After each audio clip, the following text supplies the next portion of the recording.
e agora a gente vai ter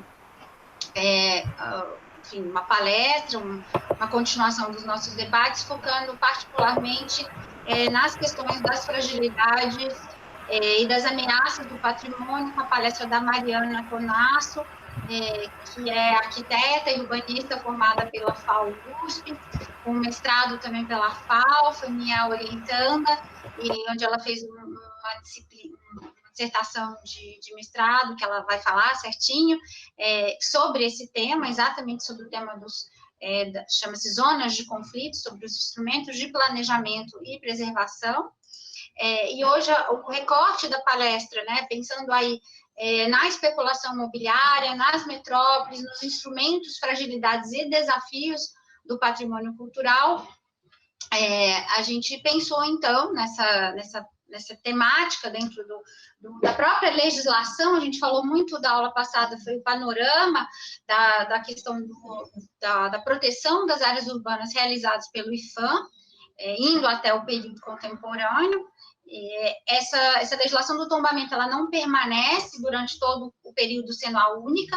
A partir dos anos 70, as legislações urbanas e a política de planejamento urbano começa a assumir um protagonismo no debate sobre o patrimônio cultural brasileiro. Algumas experiências têm lugar, Rio de Janeiro, Recife, e São Paulo. Então, o trabalho da Mariana, do mestrado, da Mariana Tonasso, que é professora Mariana, não quero falar errado aqui, UNASP. Na UNASP, ela se debruçou para pensar como que, no momento da metropolização de São Paulo, as políticas urbanas e as políticas de planejamento vão tomar a dianteira e vão se fazer uma série de tentativas de proteção do patrimônio urbano paulista, com muitos problemas, muitas fragilidades, muitas ameaças, e é isso que a Mariana vai falar aqui. Mariana, é uma alegria enorme receber você aqui hoje para falar do seu trabalho, para apresentar, e eu agradeço muito a sua disponibilidade de montar essa apresentação e estar aqui com a gente. Então, a Mariana vai falar e depois a gente abre para os debates e questões de vocês, tá bom? Então, obrigadíssima, Mariana. Então, primeiro aqui agradeço novamente o convite da Flávia. Tenho muito carinho e admiração por ela e fiquei muito feliz com essa oportunidade de contar aqui para vocês um pouquinho do que eu tenho pesquisado. Na verdade, é contar e meio que dialogar, né? Eu queria até que vocês se sentissem bem confortáveis para mandar pergunta, pode ser pelo chat, pode ser por voz, enfim, sintam-se à vontade, porque eu vou meio que contar uma história que tem a ver com a trajetória de preservação de São Paulo, mas que nos envolve em diversas maneiras. Vocês vão notar que eu vou chegar até hoje, né? São questões bem contemporâneas também quando a gente trata disso, e esses conflitos, eles perpassam por toda a nossa trajetória e nos atingem hoje também. A gente vai perceber. E organizei a partir de um fio, e eu vou explicar esse fio para vocês aqui na sequência. Também agradeço aqui por estar de volta à FAO, né, depois de um tempo. Eu terminei minha pesquisa de mestrado no ano passado, na FAO, mas também fiz a graduação, então, mesmo que à distância aqui, de certa forma, gostoso estar de volta, né, mesmo que num momento difícil, sei que não é o normal, é o novo normal, mas, ao mesmo tempo, traz algumas oportunidades do tipo essa aqui, né? Normalmente, não sei, na nossa rotina, com tantas outras coisas para fazer, é difícil que a gente consiga estar em tantos lugares ao mesmo tempo quanto estamos agora. Então, tem um lado aí que é uma oportunidade, não que tenha algo positivo disso tudo. Eu acho que, né, sobretudo, diante do que a gente está vivendo, é um momento muito difícil, mas aproveitar essas oportunidades de estar junto, mesmo à distância, tem sido muito produtivo. Tenho tido a oportunidade de participar de outras discussões em outras instituições, enfim, e trazer também pessoas para discutir comigo, que tem sido muito proveitoso. Então, estou feliz de poder estar participando aqui com vocês hoje. Então, o título que eu preparei para essa apresentação é esse: o patrimônio cultural entre ameaças, conflitos na implementação dos instrumentos de preservação em São Paulo. Então, para conduzir essa discussão, eu pensei assim, justamente de ir nessa chave dos conflitos e nessa chave das ameaças, que tem a ver com a disciplina, que vocês estão, né, fazendo com a Flávia. Eu acho que refletindo muito sobre o que ela, né, falei que, né, primeiro eu conversei com ela sobre o que vocês vão tratar, né, qual é o foco, qual é o caminho de discussão dessa disciplina, e pensando em tudo que eu venho pesquisando, eu achei que encaixava muito bem entrar nessa chave das ameaças. Primeiro, acho que antes de entrar nisso, de fato, vale lembrar também que eu comecei a me interessar por essa área de preservação, que hoje eu pesquiso, e tive a oportunidade de trabalhar um pouco na área também. Eu comecei assim na graduação. Então, fiz uma disciplina obrigatória na época, né? Já gostei, e aí fui fazer optativa, aí fui fazer intercâmbio, eu quis estudar questões na área, porque foi algo que foi me interessando. E a pesquisa em si, ela veio desse interesse e da prática profissional também. Comecei a estagiar nessa área de patrimônio, com bens tombados, com restauro. E aí eu fui percebendo que só o tombamento em si é um instrumento muito importante, tem sido extremamente vital para que a gente tenha preservação no Brasil, porém ele também tem suas fragilidades, como qualquer outro instrumento. Então ele conseguiu já abarcar muito e conseguiu grandes vitórias para nós, do ponto de vista da preservação, mas também tem suas fragilidades, né? E eu fui percebendo isso já nessa prática inicial ali, e comecei a ter curiosidade de conhecer outras alternativas de instrumentos que fossem possíveis de preservar e que até fossem talvez mais apropriados para um contexto urbano, né? Também pensando que essa escala do objeto isolado para mim começou a não fazer mais tanto sentido, do tipo assim, né, vamos dar um exemplo, eu estava fazendo estágio, aí a gente fazia o projeto e restaurava uma certa edificação, ficava linda, maravilhosa, eu como estudante de arquitetura ficava assim, nossa, que lindo, ficou perfeito, só que inaugurava, dava uma semana, já estava bastante deteriorado, porque todo o contexto não estava acompanhando aquela requalificação daquela edificação, né? Então eu fui percebendo que era algo que ainda precisava de se pensar em uma escala maior, em uma escala que fosse integrar esses bens e fosse também integrar as pessoas, né? Que tivesse alguma relação, porque parecia que era uma intervenção muito isolada e que não tinha relação com as pessoas, elas não se identificavam com aquele bem, porque se isso acontecesse de fato, não ia ter aquela deterioração tão assim, acompanhando quase o processo de renovação, restauração, melhor, né? Então, isso foi me deixando um pouco insatisfeita e né, começaram as minhas indagações, e aí começou essa ideia de estudar outros pontos de vista da preservação e outros instrumentos, e esse olhar mais centrado no urbano do que em um imóvel isolado. Claro que isso também tem sua importância, não tiro essa importância, pelo contrário, eu acho que extremamente, faz parte dessa rede, né, dessa construção que a gente faz, mas apenas isso eu não estava encontrando muito, digamos, significado na minha pesquisa, na minha busca pessoal, né, e aí fui percebendo isso, que o tombamento de bens isolados sozinho não estava resolvendo o problema, nunca vai resolver, e nenhum outro instrumento sozinho resolve também. E fui procurando essas fragilidades e tentando entender as alternativas disponíveis. E entrando também na integração com o planejamento urbano. Então, refletindo nesse tema da disciplina de vocês, eu decidi percorrer parte dessa trajetória de instituição dos instrumentos de preservação na cidade de São Paulo, a partir dessa chave das ameaças. E notei que é uma questão bem controversa. Isso é meio que óbvio, mas a gente não para pensar nesses processos, né?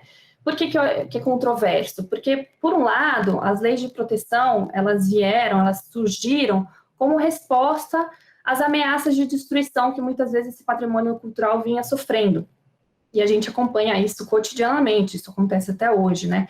Então, esses órgãos, eles estão sempre respondendo, as leis estão respondendo às ameaças que vêm acontecendo e, de alguma forma, tentando conter esse processo, mediar de alguma forma, né? Mas, por outro lado, esse mesmo instrumento, essa mesma lei, essa mesma proteção também é percebida como uma ameaça, muitas vezes. Ameaça aos interesses privados, um empecilho ao desenvolvimento urbano. A gente vê isso em muitos discursos, em muitos diálogos. Então, havia, assim, essas duas ameaças, né, essa ameaça destrutiva e legislativa, até conversando com a Flávia, ela me falou esses dois termos que eu acho que definiram muito bem para mim. A gente vê uma tensão entre essas ameaças, enquanto a própria legislação tenta conter um processo destrutivo, ela também é percebida como ameaça e pode desencadear um processo destrutivo. Pode parecer um pouco ainda muito conceitual, mas vocês vão ver isso na prática em alguns processos que eu vou trazer aqui, alguns casos reais, né, que vem acontecendo na cidade, e que ilustram muito bem esse raciocínio. E essa ameaça, ela é percebida, né, nesses bens, porque existe ainda uma ideia de que essas proteções, elas causam um congelamento do bem e da cidade, do tecido urbano. Apesar disso não ser sempre real, não precisa ser verdade, depende de como é conduzido esse processo, mas existe esse medo, esse temor de haver um congelamento e não poder desenvolver a cidade, poder melhorar, enfim, existe esse temor ainda. E já existia na época que surgiram os primeiros instrumentos, como a gente vai acompanhar aqui um pouquinho. Então, é a partir desse fio que eu pretendo conduzir um pouco dessa condução, dessa discussão, pensando nessa ameaça como uma questão dos dois lados, tanto da destruição como a própria legislação sendo percebida como uma ameaça. Isso eu vou tratar, é um recorte da minha pesquisa que a Flávia já mencionou para vocês, a pesquisa que ela tratou desse período de 1975 a 2016, é um período amplo, mas pensando nessa chave do patrimônio dentro do planejamento urbano, nessas relações entre os dois, essa integração ou falta de integração entre ambas, e tentando encontrar, né, perceber os conflitos, as convergências também, quando deu certo entre aspas, né, não tem muito isso de dar certo ou errado, mas quando foi frutífero para a preservação ou para o desenvolvimento urbano simultaneamente ou não, enfim, questionar um pouquinho isso. E o título era esse, Zonas de Conflito, porque justamente nesse decorrer de pesquisa a gente foi percebendo uma série de conflitos no patrimônio cultural, nessa relação com o planejamento também. Então, acho que vou passar mais uma aqui. Só esse slide praticamente tem texto, o resto eu trouxe mais imagens para a gente refletir juntos. Porque eu queria que a gente tentasse identificar, né, a partir dessa pesquisa eu identifiquei mais ou menos, como que surgiu esse interesse pela preservação em São Paulo nesse contexto da década de 1970, que é quando surgem os primeiros instrumentos de preservação aqui na cidade. Então, vem ali no caldo de uma série de discussões que ampliaram a noção de patrimônio nos anos 1970. Várias pesquisas tratam disso, até de colegas que estão aqui presentes hoje também tratam desse assunto. E nesse sentido, nesse período, a dimensão urbana começou a ganhar mais importância.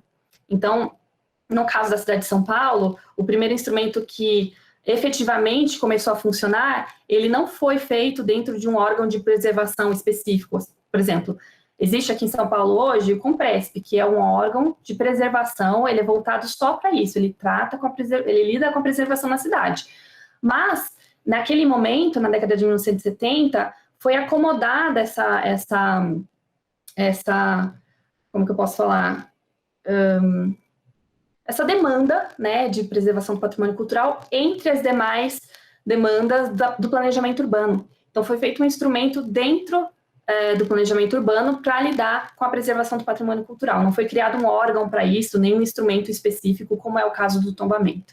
Isso é interessante, é coerente com outras iniciativas da época, não é algo completamente assim, só aconteceu aqui inovador. Não, ele é coerente com outras iniciativas que estavam acontecendo no mesmo período, inclusive o Corredor Cultural no Rio de Janeiro, que a professora Flávia também pesquisou, acontece mais ou menos contemporaneamente. Esse instrumento aqui em São Paulo é de 1975, o Corredor Cultural começou a se implementar lá no Rio de Janeiro, essas discussões em 79, né, se eu não me engano. Então, tem uma convergência dessas discussões do que estava acontecendo no Brasil e fora do Brasil também. Uma série de instrumentos assim, urbanísticos que vinham sendo implementados em outros países na Europa, até nos Estados Unidos, que nesse mesmo período estavam tentando integrar o planejamento urbano e a preservação. Tá? E também a gente vê cartas, documentos discussões sobre preservação e planejamento nesse mesmo período, muito integrados. Então, a gente entra nesse caldo, não é algo assim que surgiu aqui de maneira espontânea, obviamente. Tem todo um sentido nesse momento que aconteceu. E também, outro ponto importante, a cidade estava passando por um grande processo de transformação, com ameaça e perda de edifícios significativos na história da cidade, no processo de construção da cidade. Estava tendo essas transformações todas, e isso também, de certa forma, ligou um alarme. Olha, a gente está perdendo, a cidade está sendo desenvolvida, a gente está tendo novos projetos, e com isso a gente vem perdendo uns bens, a gente precisa se mover para preservar alguma coisa antes que tudo se vá nesse processo. Então, são questões que motivaram, claro que tem questões políticas envolvidas, outras afins, mas é importante a gente entender o contexto que a cidade estava passando. E aí começam a entrar essas questões das ameaças e dos conflitos que a gente vai tratar. Então, o primeiro caso que eu trago aqui para vocês, já contemporâneo, essa primeira lei que nos dá um instrumento de proteção do patrimônio, foi em virtude da construção do metrô, ali no metrô da Sé. Aqui é a Praça da Sé, dá para ver a Sé, a catedral aqui nessa imagem. Aqui do lado esquerdo, né, ele tá um Palacete Santa Helena, compunha essa praça que existia aqui na Praça da Sé, e foi demolido justamente em 1972, só falta de 54, então vocês veem até que a catedral estava meio que em construção, né, e esse palacete, ele fazia parte desse conjunto, e foi demolido em 72 para a implantação do metrô, dessa praça enorme do metrô que existe hoje, né. Outro edifício também nessa mesma praça, dá para a gente ver a Catedral da Sé aqui na direita, no cantinho, deixa um pedacinho dela aparecendo, foi implodido. Isso aí, inclusive, na época foi notícia, porque foi a primeira implosão utilizando determinados explosivos aqui no Brasil, enfim, foi uma novidade. Mas também era um edifício moderno que compunha essa paisagem aqui. O palacete já tinha se demolido, nesse espaço, esse buraco que está aqui, era onde ele estava, e esse daqui foi demolido em 75, o edifício Mendes Caldeira. Então, uma série de demolições já estavam acontecendo no coração do centro da cidade, que era considerado ali o centro histórico da cidade de São Paulo, e isso começou a gerar uma certa agitação, né? Vamos correr atrás de preservar alguma coisa diante de tantas ameaças. Outra ameaça que houve foi dessa Escola Normal Caetano de Campos, e aí nessa situação aqui houve uma mobilização por parte de alunos, de professores, de pessoas que passaram, ex-alunos dessa instituição, pela defesa do edifício, da edificação, porque tinha significado para eles. Então ele estava sendo ameaçado de demolição também nesse mesmo período, para a construção, no caso, da Estação República, então nessa mesma linha vermelha, que estava sendo construída nessa década de 1970, mais uma estação estava gerando uma ameaça de demolição em uma parte da cidade, e nesse caso teve uma mobilização, inclusive conseguiram a preservação através do Condefat, que era o órgão de preservação, e até hoje, né, estadual. Ele tinha sido constituído em 68, então ele era novo, né, essa situação aqui é 76, que ele foi tombado. Então, tinha alguns anos só de atuação o órgão, e houve esse pedido de tombamento para que não houvesse mais essa perda. Então, eu trouxe aqui até revista de jornal que falava, né, temor do arquiteto. Aqui no caso, eu acho que, não lembro muito bem, um dos dois arquitetos que vão fazer a seleção de bens, ou Benedito Lima de Toledo, ou o Carlos Lemos. Eles fizeram foram entrevistados para essa revista e demonstraram temor por um novo golpe na memória da cidade. Então, vem acontecendo alguns, né? A gente vê que existia um contexto de um temor por essas perdas que estavam acontecendo, perdas e ameaças constantes. E aí que é nesse sentido que a lei ela vem como uma resposta a essas ameaças que surgem ao patrimônio. Alguns autores atribuem esses movimentos, essas perdas, ao surgimento de uma nova sensibilidade em relação ao patrimônio na cidade de São Paulo. Começarem a surgir algumas movimentações de defesa, se sensibilizarem para isso, aconteceu também por volta da década de 1970. Então, em 1975, não vou contar essa história toda, ela é cheia de nuances e meandros, mas foi instituída aqui essa legislação, a Z8200, era uma zona de preservação dentro do zoneamento urbano, da Lei de Uso e Ocupação do Solo, que a gente tem até hoje. Essa lei era de 1972 e foi criada, então, uma zona específica para lidar com patrimônio cultural dentro do zoneamento urbano da cidade de São Paulo. Hoje a gente também tem uma zona para isso, tá? Então surgiu a primeira zona que a gente tem de preservação, essa Z8200. Ela tem esse nome porque eram 8 zonas até então, cada uma tinha a Z1, Z2, Z3. A Z8 era a última, era para usos especiais. Então, um dos usos especiais era justamente a preservação do patrimônio cultural. Então, ela nasceu nesse contexto. Aqui eu trouxe 2 mapinhas que tem uma publicação aqui de São Paulo, que é Bens Culturais na cidade de São Paulo, na região metropolitana, é de 1984, a publicação, e mostra esse mapa. Essas manchas é onde eles estabeleceram as áreas de proteção. É numa área bem restrita da cidade, bem no centro, acho que nem trouxe aqui nessa apresentação o mapa, mas se preciso depois eu mostro, o mapa completo. Corresponde, assim, basicamente, dá para ver pela escala do mapa, né? É uma área bem restrita da cidade, onde atingiu essas primeiras proteções. Isso aqui eu fiz uma ampliação para dar para ver. Isso aqui é uma das manchas, essa 22, e aqui é o que ela significa de fato.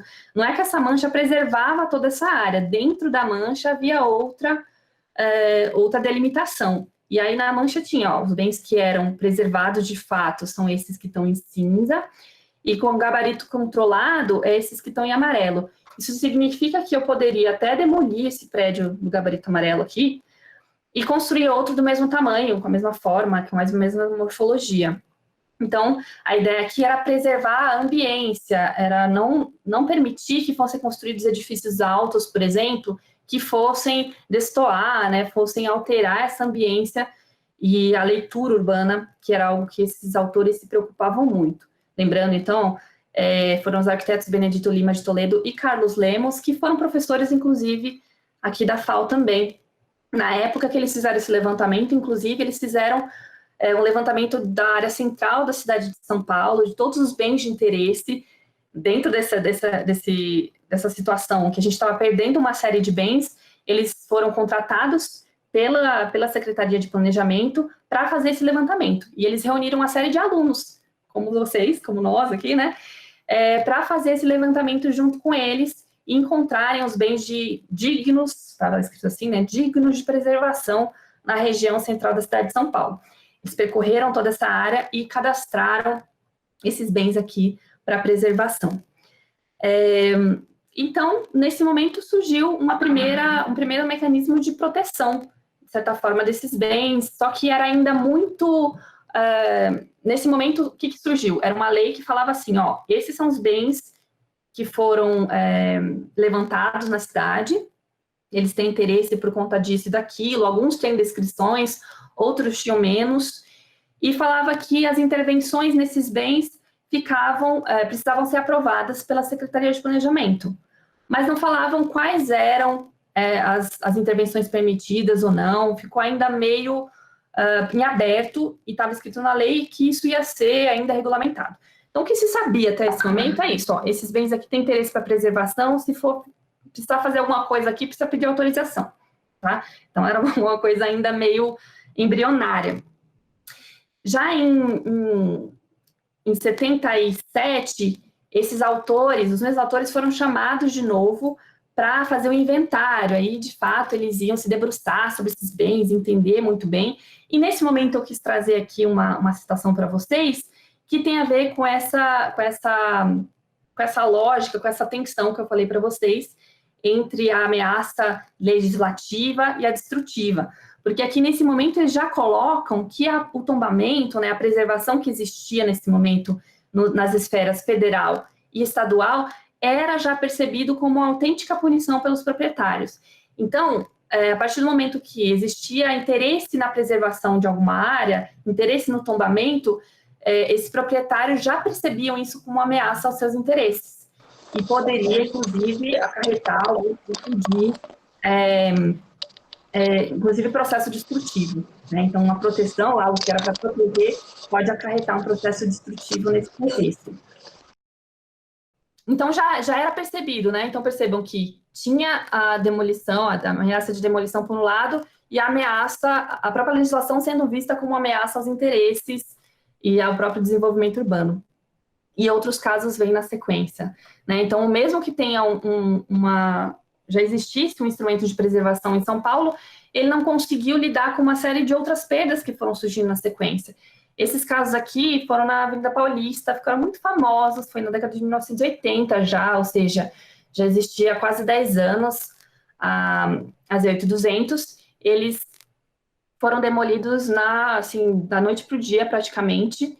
Esse é um dos casarões que foi demolido nesse contexto, e a situação ela é emblemática porque justamente houve uma fala do então presidente do Conselho Estadual de Preservação que eles queriam preservar. Então, falou assim, olha, a gente tem interesse em preservar esses casarões.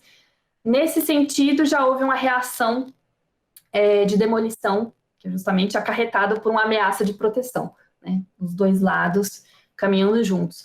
Então, já existia essa ameaça de destruição em virtude da preservação.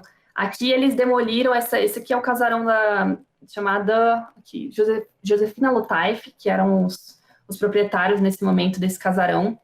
Também era conhecida como Casa Mourisca, essa casa.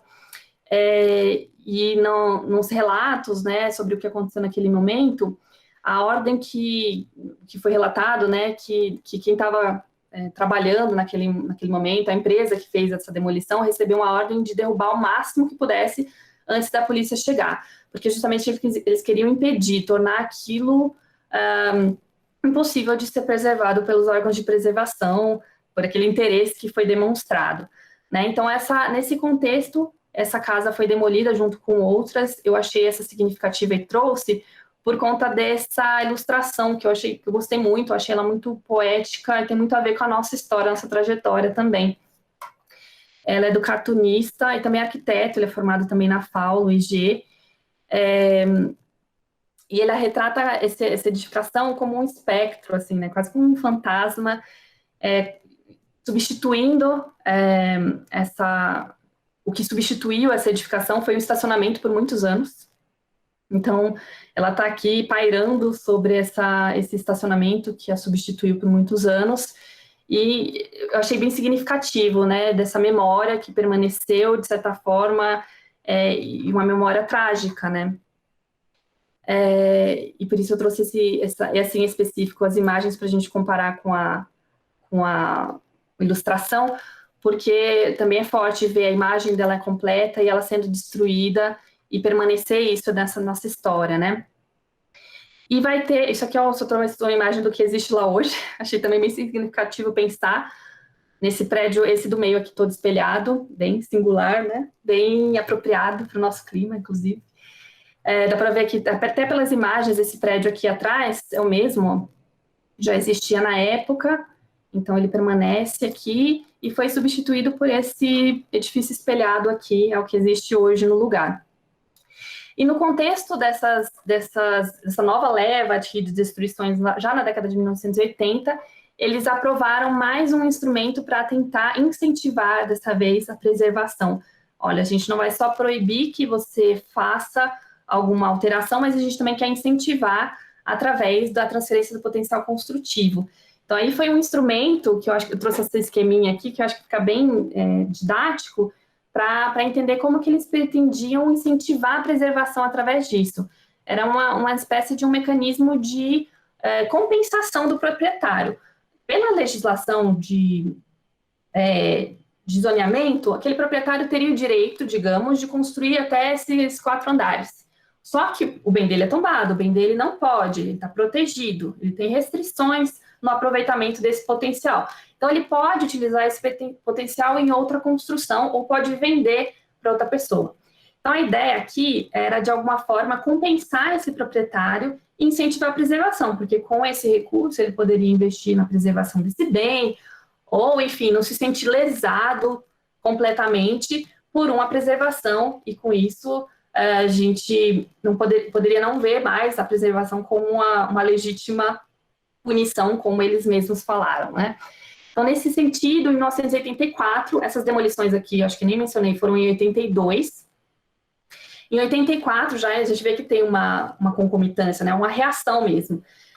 Foi feita foi implementada esse novo instrumento de transferência do potencial construtivo, só que nesse momento não teve muito interesse, não, porque eles também fizeram muito restritiva, só podia aproveitar em certas partes da cidade, nem era o potencial inteiro que podia, só se fosse de fruição pública, enfim, tinha uma série de restrições que fizeram com que esse instrumento não tivesse muito interesse.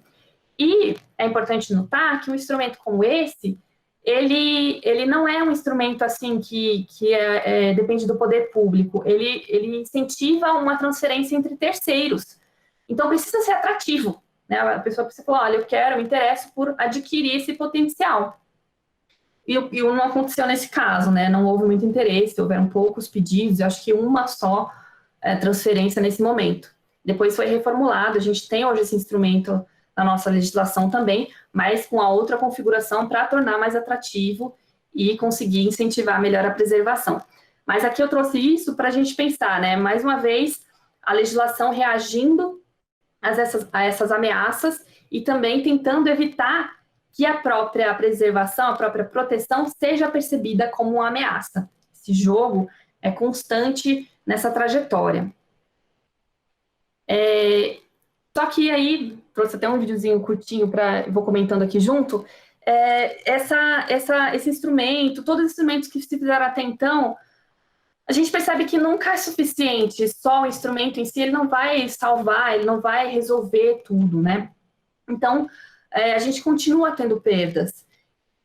Essa Z8200, inclusive, ela foi instituída sobre uma série de casarões, que é o próximo caso que eu vou trazer para a gente aqui, em 1984, justamente, no mesmo contexto que foi feita essa lei de transferência do potencial construtivo, eles enquadraram uma série de bens para proteção.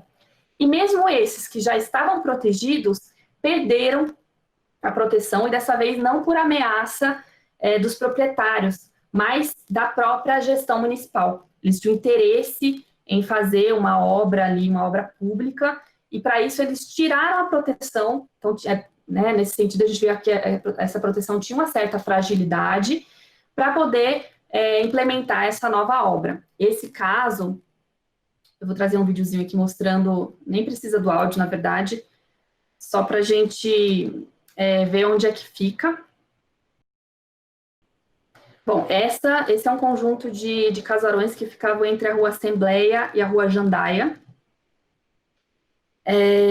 Hoje onde existem aqueles arcos que por um tempo ficaram com grafites, depois foram pintados de cinza contraditoriamente, e teve um rebu por isso. Mas essas imagens, esses vídeos foram feitos pelo Paulinho Tarraf, tem algumas fotos dele que eu vou trazer aqui na sequência também, que ele estava filmando essa área da cidade, né, nessa ocasião. Essa aqui é em 1978, então percebam, em 78 já existia a Z8200, esses bens foram protegidos através da Z8200 em 84, justamente essa série de casarões aqui que está mostrando no vídeo, tá? Vou até parar o vídeo porque eu queria que vocês vissem justamente esse contexto. Tem essas duas ruas, e aqui eles queriam construir uma alça de acesso a 23 de maio. Era um projeto de outras gestões, mas quem viabilizou foi na gestão do Jânio Quadros, justamente em 1987. Então, eles tinham sido protegidos em 84 pelas 8200 e perderam a proteção em 87 por uma decisão da própria gestão municipal, por decurso de prazo, não foi nem votado dentro da Câmara, foi algo bem controverso mesmo que aconteceu nessa ocasião. Então, mesmo quando existia a proteção, a ameaça permanecia. né? Então, isso aqui foi o que aconteceu. Esse caso ficou emblemático, até tem uma colega, né, a Cláudia, uma amiga também, que fez a pesquisa e tratou desse caso na pesquisa, foi super bonito assistir a defesa dela outro dia. Então, nesse caso, a gente viu que foi revertido esse enquadramento das 8.200 para construir essa alça de acesso a 23 de maio, e aí, nesse caso, aqui são os arcos que foram revelados nesse processo, que também tinham um valor, né, tinha uma relevância histórica, ambiental, mas não foi algo assim premeditado, eles nem sabiam que existiam esses arcos lá embaixo mais. Eles demoliram as casas para construir a alça de acesso mesmo, que não daria diante daquele projeto urbano. Então, de certa forma, essa proteção estava ameaçando os interesses, nesse caso, do desenvolvimento urbano, né? Então, aqui a gente já vê contradições entre o que o planejamento urbano está pensando e um instrumento que ele mesmo integrava. As 8.200 fazia parte do planejamento, fazia parte do zoneamento urbano da cidade. E passou por cima de uma determinação da própria Secretaria de Planejamento. Então, é algo bem controverso que aconteceu nesse momento. E aí, essa camada histórica foi perdida, e eu acho que o mais importante nesse caso também é que esse lugar estava encurtiçado nesse momento, tinham pessoas morando, que tinham estabelecido relações com esse lugar, tinham se estabelecido para trabalho, para vivência, né, para moradia, e essa população foi removida, provavelmente foi enviada para regiões mais distantes, até é interessante acompanhar essa pesquisa da Cláudia, não sei se ela chegou nisso, mas porque eles foram provavelmente removidos para áreas mais distantes do centro da cidade, provavelmente também menos valorizadas, e essa camada histórica foi perdida, né? A camada histórica e essas vivências aqui todas foram perdidas nessa situação. Então, mesmo quando havia a proteção, houve ameaça e houve, como se fosse aqui nesse caso, se fosse tombamento, houve destombamento para que acontecesse uma obra de desenvolvimento urbano, né? Teve repercussão no jornal, na mídia, na época, e nesse sentido, nesse contexto, muita gente começou a questionar por que não faz, por que os órgãos de preservação não fazem nada? E aí os órgãos de preservação, até nessa própria reportagem aqui, em nome do CONDEFAT, na época, né, que era o órgão que existia estadual, eles falaram, a gente não pode fazer nada, porque não está tombado. Então, nesse sentido, numa situação como essa, o tombamento foi enxergado como uma potencialidade, né, um instrumento mais forte juridicamente. E aí começou uma movimentação pela criação, aí sim, do Conselho Municipal. Aí a gente quer criar um órgão para isso na cidade, que tenha a sua própria autonomia, que não dependa do planejamento e que consiga lidar melhor com essas questões, que ele é mais fortalecido juridicamente no Brasil. Então, nesse contexto, percebam as datas, né? Isso aqui foi em 87, estava sendo criado o Compresp em 85. Então, ali se fortaleceu nesse contexto de novas perdas e ameaças, se fortaleceu a necessidade de ter um conselho próprio, e esse conselho começou a operar com tombamentos a partir do final de 88 já. E aí entra uma nova camada de proteção aqui na cidade de São Paulo. As 8.200 começou a operar paralelamente, então existia a proteção pelas 8.200, mais o tombamento municipal, mais o estadual, mais o federal. Tudo isso estava trabalhando ao mesmo tempo em São Paulo. E a 8.200 ela seria extinta em 2002, quando foi criada a ZPEC, que é a atual zona de preservação. Opera com uma lógica semelhante, porém diferente. Não vou entrar nisso aqui também para não confundir as nossas cabeças. Vamos entrar mais nessa chave da discussão das ameaças, tanto legislativa quanto de destruição, que são constantes na nossa história. E mesmo depois, esses bens, eles foram, no final das contas, das 8.200, eles foram tombados, uma parte deles, pelo próprio órgão de preservação municipal, num processo também que tem suas controvérsias, finalizou em 2016, e essa zona de preservação foi substituída justamente pela ZPEC. E na ocasião da ZPEC, a gente tem mais um caso que eu queria comentar para finalizar aqui com vocês, que foi uma série de indicações que houveram para a preservação nesse contexto dos planos regionais, os planos das subprefeituras regionais, para o planejamento, né, para fazer o zoneamento naquela época das discussões de 2002 e 2004. Nesse sentido, nessas reuniões, as pessoas puderam indicar bens que elas tinham interesse. Algumas subprefeituras foram mais engajadas, fizeram indicações, outras não, tá? Isso não foi um processo homogêneo, não, foi bem heterogêneo. Inclusive, as indicações, nem todas partiram da população mesmo, mas houve, né, indicações que partiram da população. Um dos casos, assim, de indicações de uma subprefeitura que indicou muito foi da subprefeitura da Moca. Moca e Lapa foram duas que indicaram bastante. Licença. E esse aqui é um caso que aconteceu, e eu trouxe ele aqui nesse contexto, né, nessa linha histórica que a gente está vendo, porque é mais um caso de perda mediante a ameaça de proteção. Né? Nesse contexto, então, esse aqui, eu não consegui foto dele mesmo, mas era um conjunto fabril do antigo Lanifício Paulista. Essa foto aqui é de 2000 e acho que está escrito aqui, né? 2002. Essa foto anterior à perda, mais um caso de perda, tá? Então, essa foto de 2002, existia esse antigo Lanifício Paulista, era um conjunto industrial, e foi indicada para preservação nesse contexto de 2004. Só acontece que a lei, ela só falou assim, ó, esses bens aqui têm interesse de preservação, só que eles não ofereceram nenhum tipo de resguardo, de proteção jurídica a esses bens. E, ao mesmo tempo, eles publicaram uma lei falando assim, ó, a gente tem interesse de preservar. E, na ocasião, houve uma preocupação e, de fato, houve algumas perdas. A gente não pode atribuir todas a essa situação, mas sim, antes de efetuarem o entubamento dessas áreas, que aconteceu depois, uns anos depois, alguns foram perdidos nesse processo e alguns autores, alguns estudiosos atribuem justamente a essa manifestação de interesse na preservação. Então, ele foi demolido, aqui já sem nada nesse grande terrenão, né, que a gente tem, foi substituído justamente por mais um estacionamento durante alguns anos, que é o destino de muitos desses bens, como a gente viu aqui no caso da Paulista, né, fica alguns anos sem saber o que fazer, vem no estacionamento, e depois, pouco tempo depois, foi construído um grande templo nesse território, que acho que vocês conhecem, esse grande templo fica justamente nessa mesma área, então, onde existia um bem que foi indicado num processo participativo para a preservação.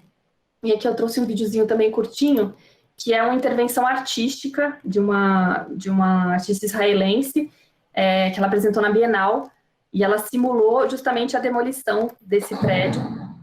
Eu achei emblemático, porque ele representou uma demolição, né, de algo que tinha sido indicado, que havia interesse de preservação, e nessa simulação ela vai demolir esse mesmo prédio.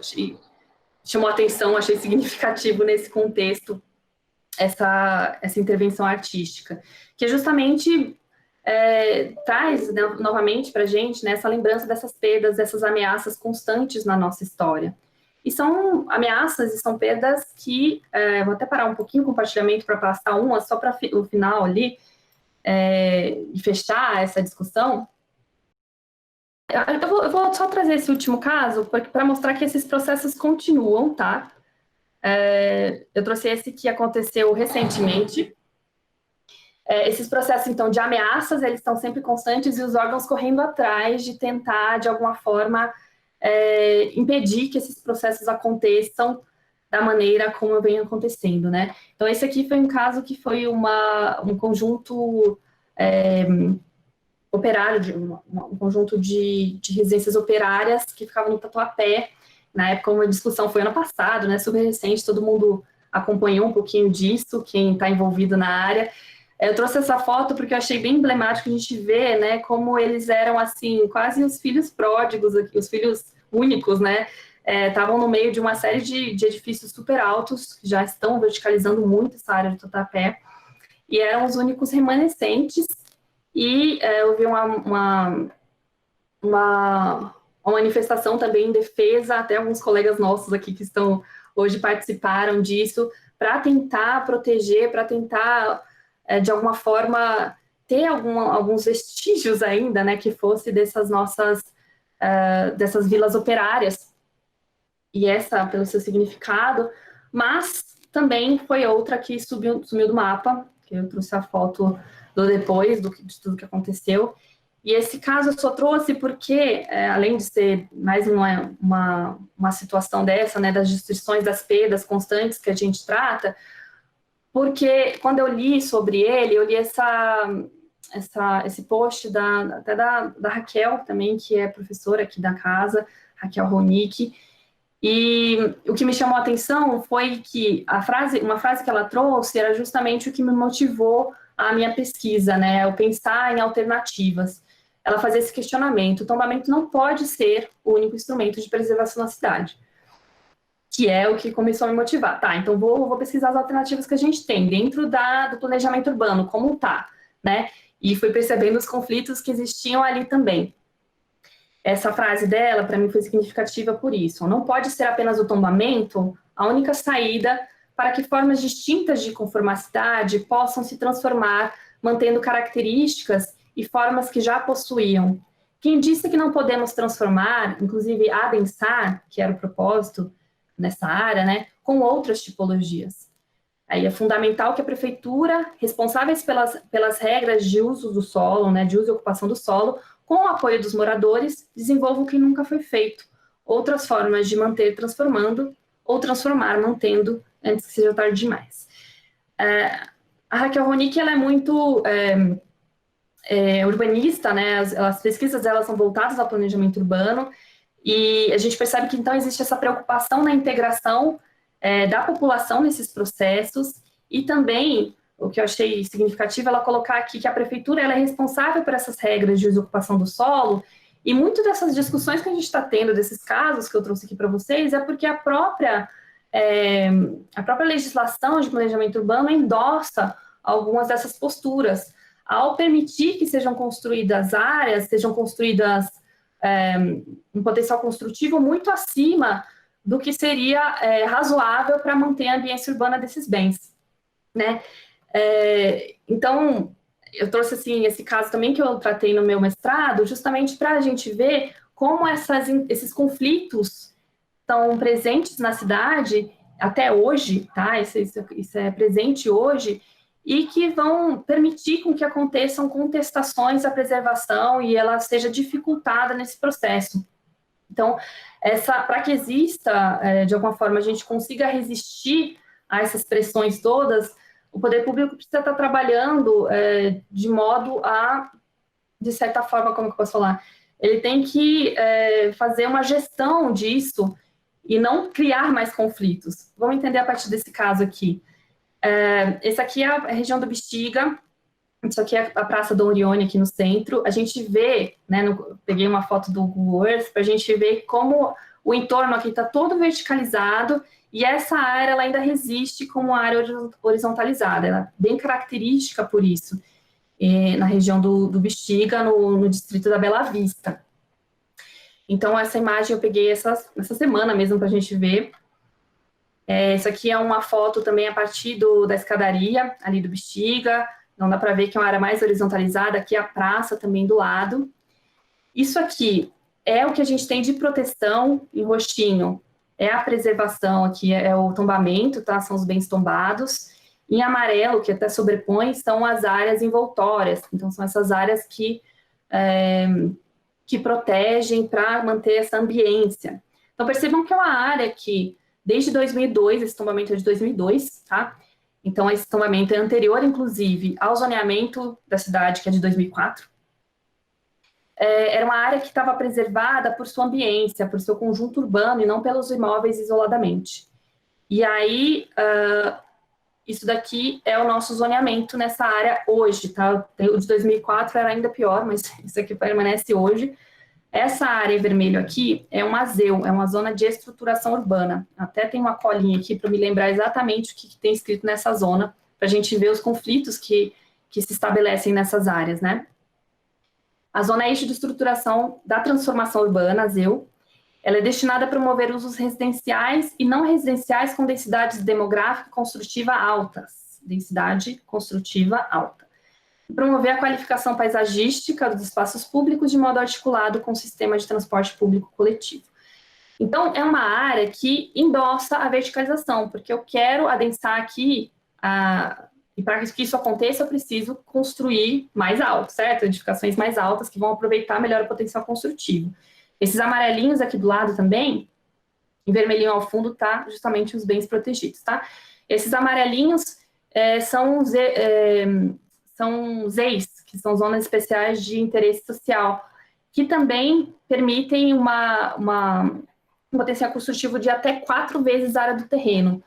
Se tem 4 vezes a área do terreno, obviamente a gente precisa verticalizar para que esse potencial seja aproveitado. Então, o zoneamento nessa área em específico que eu trouxe aqui para ilustrar é uma área que era protegida desde 2002, o zoneamento que foi estabelecido posteriormente já desconsidera completamente essa necessidade de manutenção dessa ambiência horizontal, né? Então, essa cidade que ela está em constante transformação, ela se reproduz de maneira já desigual, né? Não apenas nessa materialidade que a gente está vendo aqui, mas principalmente através de disputas simbólicas, né? Isso a gente tem que levar sempre em consideração.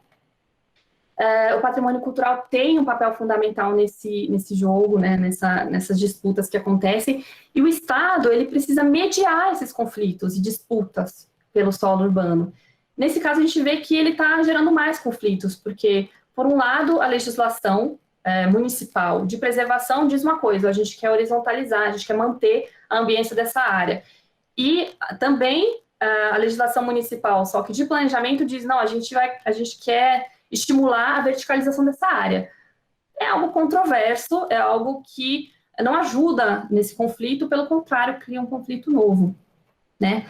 Então, eu acho que dessas discussões todas que eu estou trazendo aqui para vocês, é para a gente perceber como essas ameaças são constantes, como essas legislações estão atendendo, respondendo às ameaças e também sendo percebidas como ameaças.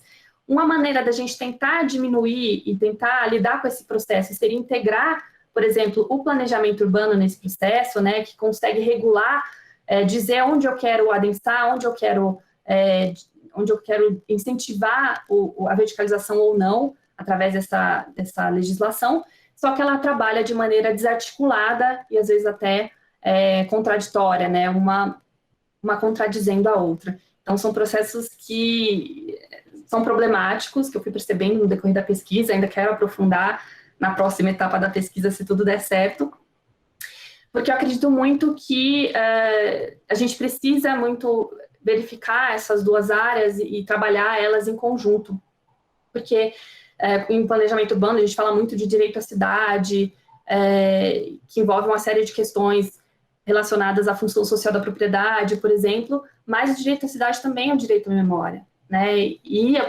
própria preservação do patrimônio cultural, ela envolve a função social da propriedade, que a propriedade ela tem que atender aos interesses coletivos, né? Isso é parte dessa discussão. Ela tem que atender ao interesse coletivo acima do interesse privado, do interesse individual. E no caso da preservação é isso, é um interesse coletivo, isso tem significado para a sociedade, não é só para uma pessoa em específico, né? Então, se integra nessas discussões do planejamento e as duas deveriam caminhar juntas. Então, quando um interesse, né, as diretrizes de preservação caminham num sentido, o planejamento deveria acolher, ou vice-versa, né, eles deveriam conversar, pelo menos, né, ter algum diálogo, para que não houvesse esse tipo de conflito que gera contestações. A gente vê isso acontecendo na cidade, né? À medida que o zoneamento ele endossa a verticalização, os proprietários eles vão entrando com processos para tentar reverter as proteções, justamente porque tem uma lei municipal que diz o contrário.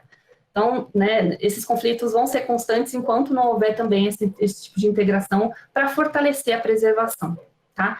Acho que são essas questões que eu trouxe para a gente aqui hoje. Obrigada mais uma vez e fico aberta aí a comentários, perguntas.